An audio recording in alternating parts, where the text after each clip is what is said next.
Greetings, listenership. Welcome to TLC, Tropical Literature Creatives, a podcast where we interview authors and creatives about themselves and their literary works. Today we have with us Miss Krystel P. Bowen, author of the book Food, My Mother's Love Language, celebrating the life of Charlene Bowen.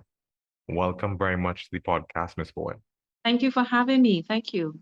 Miss Bowen, to those who might not be acquainted with yourself or with your book, can you share little details about who? The book is called Food, My Mother's Love Language, celebrating the life of Charlene Bowen.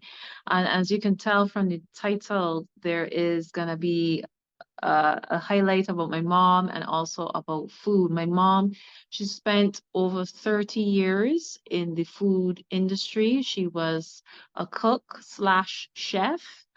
And she spent a lot of time working for restaurants, working for herself, doing catering in Barbados. And I wanted to celebrate my mom. She had a really tough spell. The last few months of her life were extremely difficult, medically, physically, spiritually, emotionally. It was very, very difficult. And it was difficult for me because I was tasked with taking care of her during this period. And it was very, very difficult seeing her go through that space. And then, I only learned of her diagnosis of cancer, officially cervical cancer, on the 16th of March, 2022. And then the following day she passed away. So it was very traumatic. It was a very horrible experience to go through. And I decided to write the book. So the book focused on my mom's life, her periods of entrepreneurship and her catering pursuits. It also speaks about her, dealing with her obesity and her health issues, and ultimately the cervical cancer in a little bit. But it also has in recipes, the recipes that she was known for, that she was very good at. So there are 12 recipes, and it's also some drink recipes in the back of the book as well. So with that is how I created the book, Food, My Mother's Love Language. And as I said, my mom was passionate about food, and I think that was the way how she shared her love is through cooking. I really have to appreciate your undertaking because in addition to sharing details about your mom, you also shared a Mhm. little bit about your mom with everybody who reads the book because of her love for food, we can see these in your recipes that you would have shared with us. So I mean Yeah, that makes your writing very interesting. It does. yeah. Thank you. Seeing that you undertook the task of writing, are you a full-time writer? It's so funny that you asked me that. No, I am not, but I did spend over 5 years as a multimedia journalist. You may ask, what is a multimedia journalist? What But is a it's multimedia journalist? but essentially, a multimedia journalist is it's something something that I evolved into. I was just a general journalist, but Hmm. as you know, with the advent of social media and the digital space, Yeah. we are tasked now as a journalist, you're called on to do more. So Hmm. when you go to an assignment, you find yourself using your camera on your phone to record footage. You Yeah. use your phone to record, the interview itself. You yourself might be called on to introduce the story. So then you're in front of the camera, you're presenting the story. So you find yourself creating content, you're creating video, you're creating recordings. And as a result, you're taking photography, you're doing photography, you're taking photos. So it's a lot going on. And as a result, the modern journalist today has to term his or herself as a multimedia journalist because you're going to be doing several different things while you're on that one assignment. You're not just taking notes and jotting down a story anymore. You're involved in the creation of content.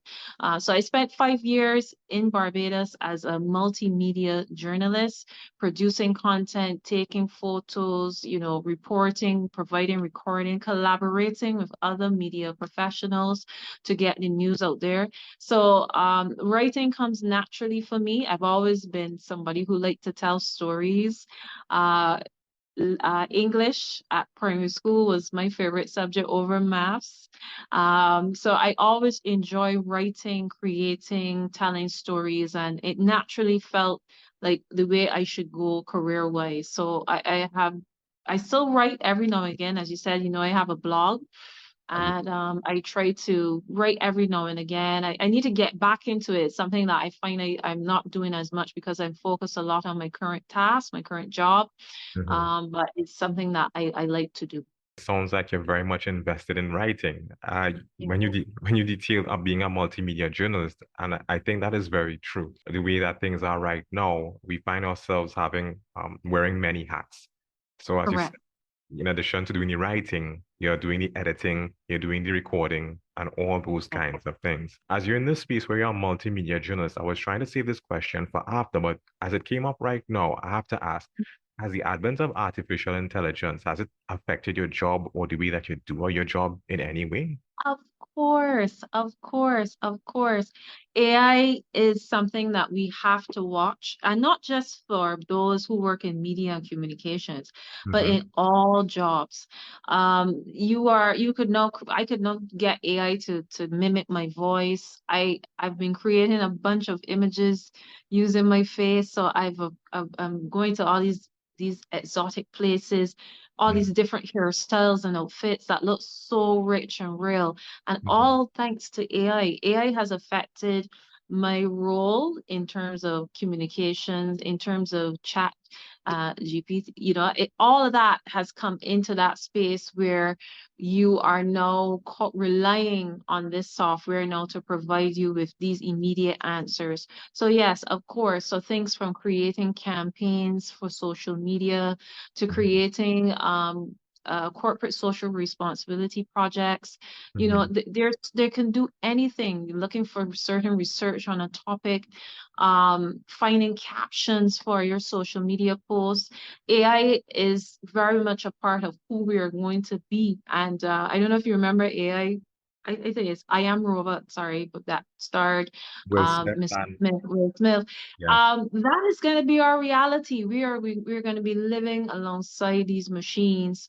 They're going to be in our homes. They're going to be driving our cars. They're going to be in our workspaces. Just like how over the years we've seen the natural transition of the workplace. One time it was just desks and chairs and maybe a typewriter. These days, no, everything is electronic. Everybody have laptops and computers and mobile phones. Even the copiers are smart now. You have to use access cards and thumbprints in order to access the components of these devices. So we realize technology has become an intricate part of our existence, and we have to adapt to it. It is not a question of if, it's a question of when, right? Oh, all right.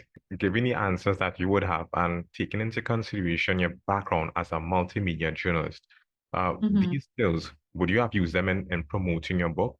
The reason I ask this is because one of the things I've learned through as talking with authors is that after you write the book, that is not the end. You have to promote your book. You have to market your Correct. book. So this Correct. that you have as a multimedia journalist and using AI as well, did they assist in the activities of promoting and marketing your book? For sure. Let me just speak about my background in journalism. So for me, as much as social media is a powerful way of getting to individual audiences, I know quite well that I still need to get a platform. So where is my platform? My platform would be on television. So I worked with our local TV station, CBC, was Mhm. featured on their news a number of times talking about the cervical cancer, the death of my mom and that kind of thing. And that helped me a lot in terms of putting me in a space where people can see my story. I do have my own Instagram page and so on, but I don't have that access. They have over 30, 40, 50,000 uh, um, people tuning into their sessions. Their news cycle is very rapid and is very fluent. So the persons are going to see information. Now we know we have WhatsApp and Telegram. So there are more ways to share information, emails. So I want to get as much coverage as possible. So definitely working with traditional media. I want to do more radio as well because there's still a lot of people who listen to radio. We know we can do radio on social too, which is another benefit now. So you don't just have to rely on traditional radio, but you can now go on to Facebook and hear the radio broadcast. So I am using those elements, newspaper, even though it still seems like it's struggling, but it's still relevant to a certain degree. And in some markets, newspapers are still very sound in terms of how outreach and get into audience and so on. So I would never forget traditional media. It will Mhm. never ever die. So I will use that, and I have used that a lot to help promote my book, as in addition to my social media presence, being on LinkedIn, especially being on Instagram and Facebook. I use all of it as part of a way of promoting myself. In terms of AI, I've yet to see or explore how AI can help me to push my book. But again, as I had mentioned before, in terms of coming up with ways of finding catchy captions for social media, maybe even creating a video where I could use my voice and maybe an avatar. Those are the things that I would need to look in and explore to see how this could help me to promote my book better. Mhm. A colleague of mine mentioned, man, Krystal, you need to get a cooking show. So if I could create some kind of artificial intelligence type video showing Mhm. persons how to prepare one of my meals, Ah, pulling images, that might be a really cool way. Who knows? I'm never closed off to ideas and coming out of ways of doing things differently. I know a lot of people, they're stuck in a space. They figure this is the only way I can get things done. I'm not that kind of individual. There are so many different ways that you can use technology to help benefit you. So that's something that I would definitely need to explore. yeah, that's encouraging that you're open to all of these options and alternatives to promoting Yeah. your work. Yeah. As we're talking about traditional versus, other options, I was supposed Right. to ask your book, is it a self-published book or is it published using traditional methods like going to the publisher? No, it's self-published. I worked with Robert Gibson of Passionate Words Editing Services, Okay. and working with him, he helped me through, he took me step by step how I can go about to get self-published. Mhm. You need that guidance. A lot of us, we may learn it on our own, but it's good to know someone who has that knowledge and that skill set that they can kind of guide you as to what you need to do in order so that you can be self-published. So there's a great degree of pride and independence coming with being a self-published author. I highly recommend working with persons like him to make that accomplishment. When you work through traditional publishing methods, it takes a little bit longer. There's a lot more steps that you would need, and obviously resources, cost-wise, it's going to be a little bit more costly. But overall, knowing the realities is that you want to be able to get your work out. You want to be able to have that ownership. And I have like dad, for example, he published a book on, he's a photographer, very acclaimed photographer in St. Vincent, and his name Really? is Kingsley Roberts. Hmm. And so he produced this book, but dad went through the publisher and so on, and he doesn't have that kind of freedom that I do. But it's a beautiful book. It's not available online, which is tragic. Okay. Um, it's a physical book. So with me now, I have the version, the e-Kindle. I have the Kindle version, and I also have the physical book and stuff. So I think there are added benefits definitely to being self-published. No, definitely, definitely. I totally agree with what it is that you were saying and how you compared traditional publishing as compared to being a self-published author. There are benefits. For Yeah. example, to get a copy of your book, to just do some reading, I didn't have the time to go to the bookstore and get a copy. Well, but I do Right. an application, so I was able to get a copy there and at least get a Yeah. sample. So I had an idea as to Mm. what your book contained. So, um, Right. yeah, so your e-copies actually do get to like a different cross section of persons, a different market. So yeah, Correct. keep it going. Keep it going. Thank you. No, as you described your experience with Mr. Gibson and publishing, would Mhm. you say that it was a seamless experience, or were there hiccups in terms of like the things that you had to learn? Was it new for you? Was it like a challenge for you to grasp, the processes behind self-publishing? No, it wasn't really difficult, I am a quick learner, and I do believe that, now that I have the idea of what it is that I need to do, Hmm. definitely I can do it on my own. I think the biggest challenge comes now in designing that book. I think all of us don't have that skill set. So you're Hmm. gonna need that person who's gonna help, make that idea look. How is the book gonna materialize? How the image is it? Will it have images? Will it only be text based? What will be the look and feel? So that's the biggest challenge again. And here we are talking about AI.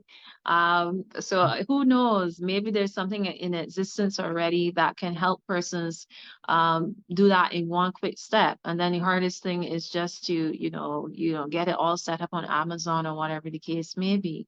But for sure, I must say that I'm glad that I made that step and I took it because it was something that I had done like on my own. I took the 12 recipes. I designed something in Canva. I know Canva people are not very they're a little critical because it's not Photoshop, it's not the Photoshop, it's not Adobe.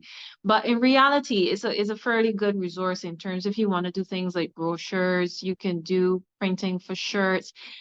Is a really all-in-one Illustrator, everything, and it makes it very simple. So for me, that's where I started my creative process.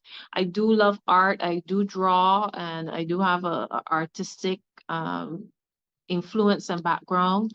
So certain things came really easily for me in terms of those elements, but you definitely need someone to support you on in terms of graphics and that kind of thing. You can't do everything on your own unless you're just creating like a book of poetry or something like that. But you will need that support if you're doing something as dynamic as a cookbook slash bio that like I did. One of the things that you mentioned was support. Were you or are you now part of any author groups or writing groups, persons who, for example, critique your work, who give you suggestions, who give you peer reviews, or that sort of thing? Sadly, no. I really and truly, I haven't gotten the opportunity to really explore that. It's not that I'm like, I'm feeling all that and I don't need anybody to like critique my work or whatever, but I never got an opportunity to do so. But I would gladly join a space where I know that I can talk to fellow authors and have an honest opinion, a wholesome opinion about my work and my writing. I had wrote this poem talking about mom's cervical cancer, and he didn't spare me any thing. He went through it. He said, Krystal, you need to work on this, you need to work on that. And Mhm. it allowed me to pay more attention to my writing. So for sure, if I had the opportunity, I gladly would take it. And I'm really glad what happened with yourself and Robert there, because in talking Hmm. to authors, one of the things that I have come across is that sometimes you're so invested in the work, sometimes you're so close to the work, that sometimes you Hmm. can't see the things that need work, even That though it's needs right in front of you. Yeah. correct. So that's great. Yes. In terms of the book, how has the reception been since you've had it available to persons, etc.? The reception has been good. A lot of people have been following me through the news. So they're seeing me in the newspaper, they're seeing me on television, they're seeing me on social, and it's piqued their interest. They're very interested in getting a copy of a book, the physical copy of the book. Obviously, to have the book brought in is also costly. Have the book produced here in Barbados is also quite costly. So I do encourage persons to get the book via Kindle, the Kindle version. Mm-hmm. It's more affordable. You can use it on any device. So you can use it on your phone, on your tablet, on your laptop.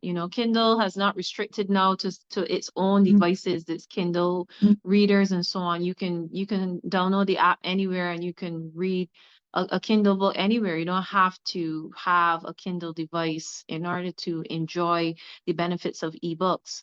So I am all for electronic. I know it's not the same, but I find now I do love the smell of a book. Don't get me wrong. I love the new book smell. You know, like some people like a new car smell. I love a new book smell, how it feels, the pages, just the words and on the page. I get a little too passionate about it, but I do appreciate a good book. But I do understand the convenience of like ebooks and so on. So for sure, I definitely encourage persons to go on Amazon and look up the book and to get the e-version. You will have similar benefits outside of feeling the book, but it's pretty much the same thing. No, I totally agree with what you're saying because I know that there are Mhm. persons who listen to this podcast who are hardcore readers. You know, Yes. if they can't flip the pages, it's not a book. It's It's not. not a book, you know.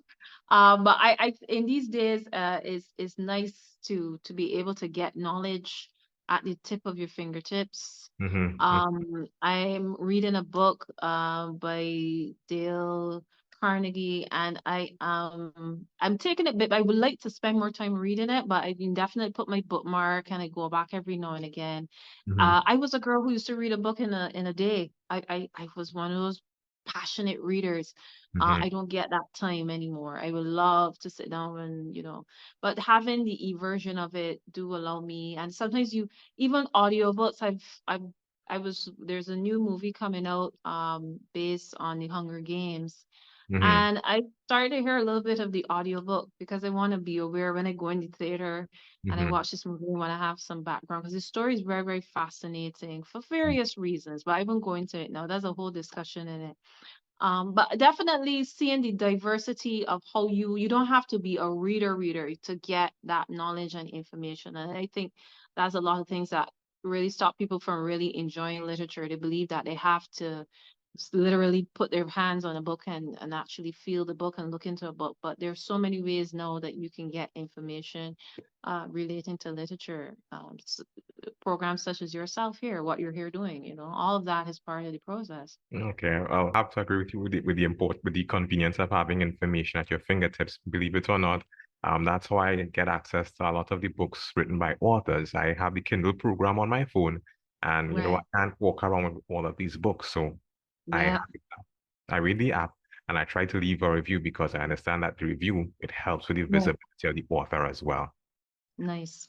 You mentioned that you were an avid reader when you were younger. I mean, what kind of books Mhm. interested you when you were younger? Were Um, um, all right, I go way, way back, but you back? Have I you that far? always enjoyed. I'm going back as small. I must say the my Mm-hmm. mom was very integral in that process of me having that love for reading. Here Mm-hmm. in Barbados, we have the National Library. It's the original library was a building located in the heart of the city, but it moved, but it had this large stairway, it's like staircase, and you go up these steps. And I remember my mom taking me to the library every Saturday to get my 2, 3 books. So there was this fascination about reading, like, those real old-fashioned stories. Like I'm talking about, like, I don't know how young you could join the library, but say about 5, 6. I Mm-hmm. started very early. So you had like Goldilocks, and my mom used to give me all these books, all the Disney stories I followed. And then gradually, as I got older, a little bit more mature, we were talking about things like Goosebumps and what's the one with the detectives? Hardy Boys, Oh, Nancy Drew.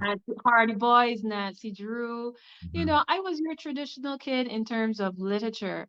Obviously, by the time I reached college days now, you had The Bluest Eye, you had all those great books, The Color Purple, some Caribbean on White Sargasso Sea, all of those. I really appreciate Caribbean literature. We even did the classics, looking at Shakespeare. Eventually, your appetite becomes a little bit more mature. Just like, in the early days of eating nuggets. Mm-hmm. and chips. By the time you get adult, you're eating the little things of the escargot. You're doing a little bit more. You're eating Yeah. your Yeah. caviar. Your tastes become a little bit more Rereading. developed and refined, right? Mm-hmm. So as a reader, you find that that happens to you as well. For me now in my space, I like the kind of learning how to do new things. So any DIY books, or anything relating to documentaries. I'm fascinated by documentaries and bios of people. So people like Malcolm X, what's his name now from South Africa, Nelson Mandela. Mandela.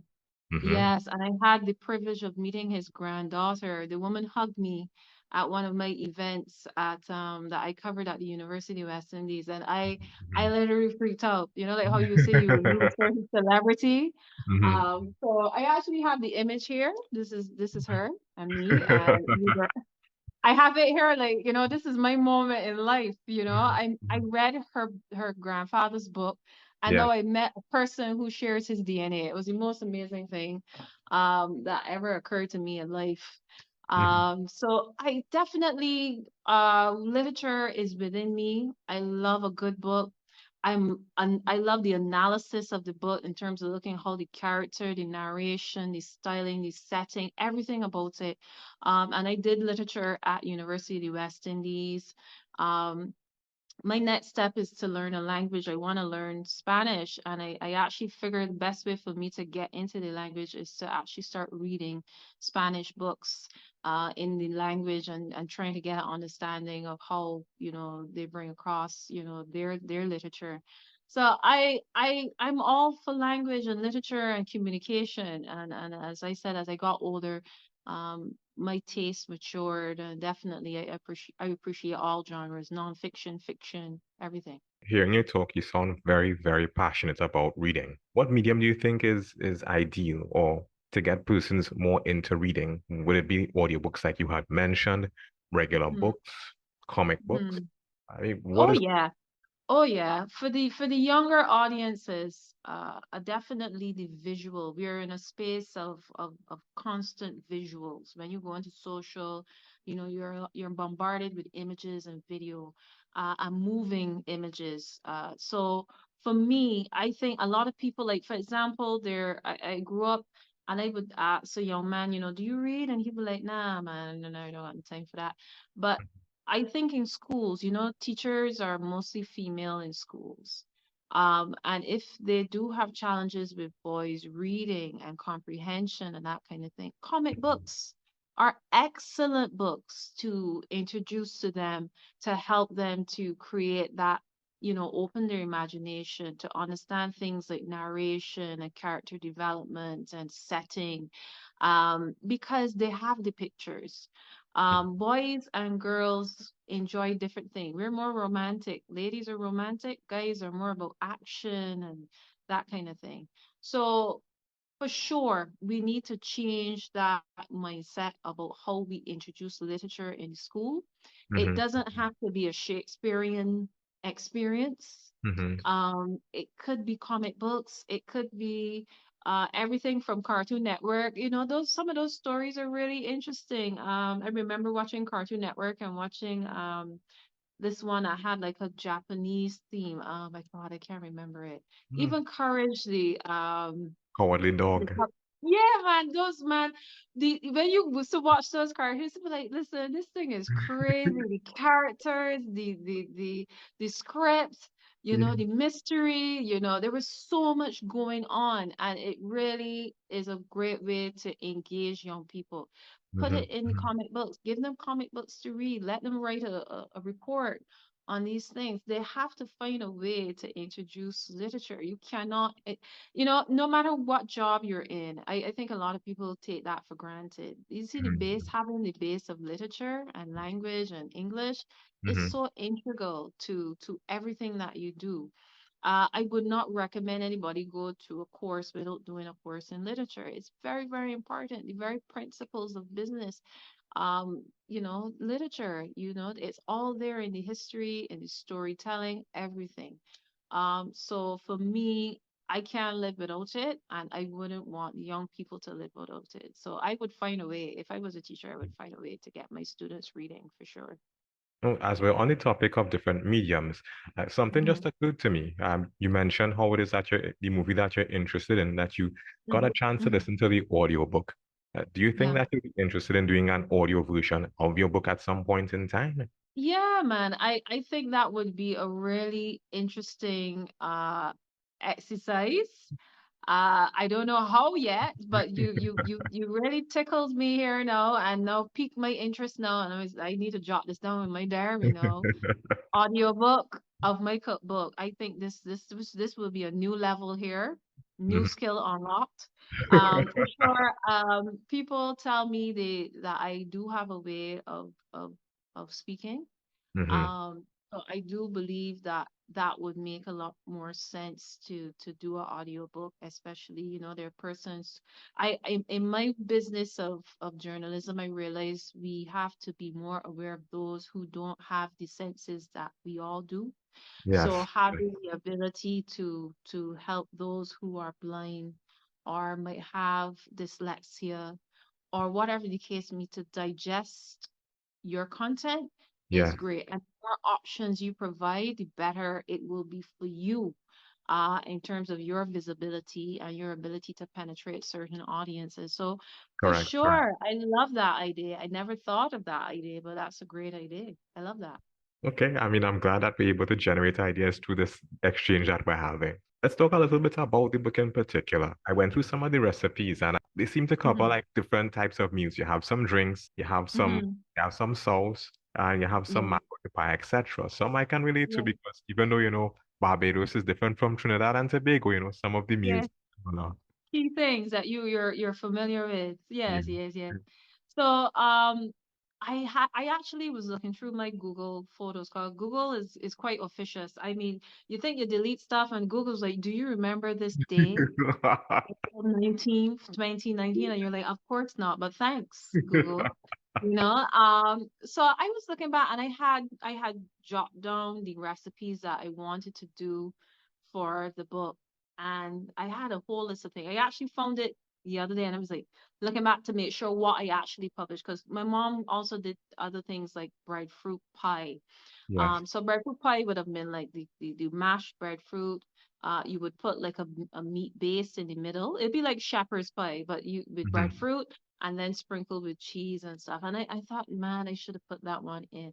But I couldn't find the original list. But thanks to Google, who's my best friend, who wants me to remember everything. It's somewhere locked away in those photos that I've had way back when. So the book talks about a number of things. It talks about mom baking. Mom did a lot of things like coconut turnovers.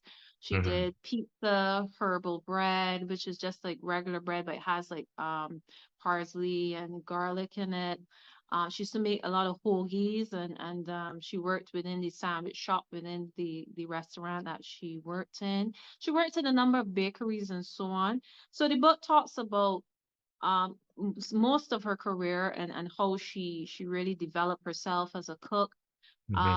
She wasn't really taught professionally. This is kind of like learning from the house to the restaurant kind of thing, where she kind of go through jobs and she pick up new skills and everything.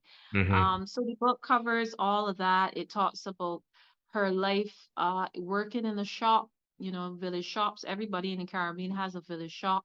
Yeah. Mom was not very interested in that. She had her mindset that she would be in accounting, a more traditional role in terms of accounting. She loved mathematics. She was very good at numbers. Even her final days, my mom would just got like books of numbers. She would just be writing out numbers and Hmm. working out these kind of series of numbers and stuff. And I couldn't understand it because it all looked like gibberish to me. But that was her passion. She loved writing down numbers and working out numbers and different things. So Hmm. her vision for her life was a lot different than what it turned out to be. But I Yeah. think overall, in terms of her reaching a master level, I think in her own right, she did accomplish a lot. In the 30 years, she was able to prepare jobs for prime ministers and so on, and high officials in Barbados, and I think that's commendable. She worked with persons at the University of the West Indies, the medical staff at the Queen Elizabeth Hospital. You know, she was a very Integral. involved in it. Yeah, man, and she prepared for those at the very top to the very person, the very man in the street. So like in the local van stand, Mm-hmm. the construction site of Hilton, when Hilton was rebuilding, my mom worked in a canteen there, providing to all the engineers and all the different people there who were trying to rebuild Hilton. My mom was serving them food, you know. So she had a vast and a wide range of experience throughout the 30 years, and all of that I try to put in the book, you know, discussing some of the things that she worked on during that period, you know. I'm extremely proud of her. I would talk about her. Like I even have problems saying the past tense. So I said my mom is, I can't find a way to put her in the past tense because she's ever present in everything that I do. That's, I mean, that is very touching. Of the recipes that are in the book, is there anyone that Mhm. stands out to you more than the others? Oh man, there are two. I'm gonna say the split pea cuckoo, which Mhm. is something I've never heard of. But my mom made it. It looked amazing. I didn't get to taste it, but it was just generally the split pea. It's you kind of blend it down and then it's seasoned, and I guess it's a way of substituting if you don't have, we Cuckoo has a history from the fufu, the African heritage of this thing. They use cassava. You can make it with plantain. You can make it with yam. I hear, the way they do it, there's no okra or nothing in it. It's just a kind of like this ball, and you kind of pull it with your fingers and you eat it with the lovely gravy or whatever meat sauce that you have. So my mom knew how to make a really fantastic cuckoo. Mhm. And just one day she just switched it up. She decided she's gonna use split pea cuckoo. Another recipe that she has in that I have put in the book is the sorrel cupcake. So every Christmas we have sorrel drink.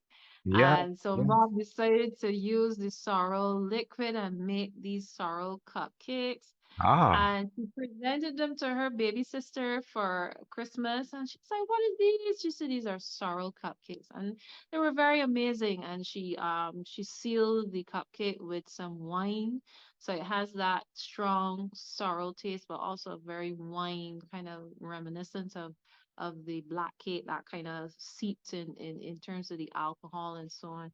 Mom was extremely creative, and she didn't have to sit down and do like 3, 4 days of study. My girl was just going to the kitchen and just create something. I said, "Look, this is why calling it, and it tastes good, right?" She's like, "I like, yeah." I was like, "Well, that's it. That's the most important part." She was really amazing when it came to food and food preparation. Sounds like that to be able to come up with recipes like that. I know these sorrel cupcakes would be a hit in Trinidad because, like you said, around Mhm. Christmas time, sorrel is very popular here. Um, Yes, yes. in terms of the book, where can persons get copies? Copies are available. The book is live, so the book is on Amazon. You just type in the title Food, My Mother's Love Language, Celebrating the Life of Charlene Bowen. You can buy the book for those who are in the US or in one of those areas where Amazon is, right there. You can get the book. The physical book is available in paperback and it's also available via Kindle. So it's available online. You can get it there. For those who live in Barbados, they can reach out to me and I'll see if I can get a copy for you done locally. Right. But it's going to be a little bit more costly, obviously, for if I do it that way. But if persons are interested, they can just reach out to me and let me know. Attention Caribbean authors and writers. Are you looking to elevate your literary journey? This is Kevin George, your host and presenter from Tropical Literature Creatives, and I'm thrilled to share an exciting opportunity with you, introducing our bespoke promotional services designed exclusively for authors of Caribbean heritage. Whether you're a seasoned professional or rising star, we're here to amplify your voice, from getting the word out to your book launch, self-publishing services, or workshops that you offer to authors and to creatives. Visit our website or reach out to us today to explore how we can tailor your experience to showcase your literary brilliance. let's unlock the next chapter of success together.